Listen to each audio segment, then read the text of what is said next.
Pinatigil muna ang pagpasara ng eastbound lane ng Sukat Interchange para sa pagkukumpuni ng DPWH. Hindi daw kasi naiparating ng maayos ang mga detalye ng naturang proyekto sa MMDA. May live report si Micaela Papa. Mika?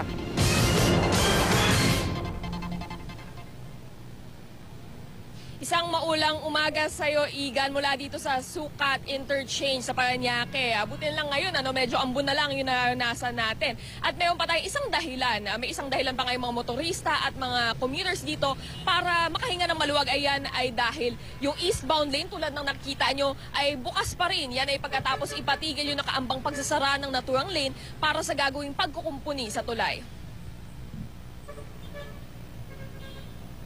45 araw dapat ang isasara ng dalawang eastbound lane ng Sukat Interchange upang magbigay daan sa structural repairs at retrofitting ng DPWH sa column at beams ng tulay.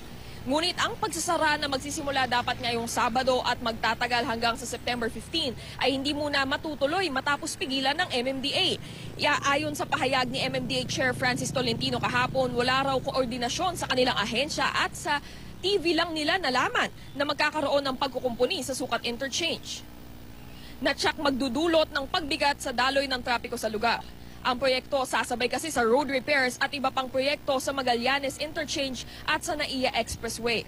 Ang lokal na pamahalaan naman ng Parañaque na nakatanggap daw ng abiso sa proyekto, hindi raw alam na wala pala itong koordinasyon sa MMDA. Iba't iba naman ang reaksyon ng mga motorista sa proyekto.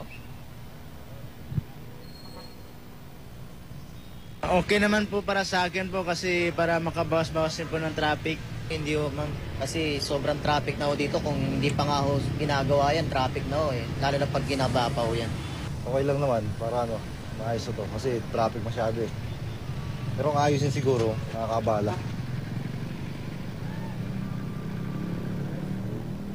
Igan, ayon nga sa DPWH, napakahalaga ng repairs na gagawin dito sa tulay na ito. Kung kaya naman inaasahang makikipag-usap na sila sa MMDA at sa City Engineer ng Parañaque sa mga susunod na araw. Igan? Maraming salamat, Micaela Papa.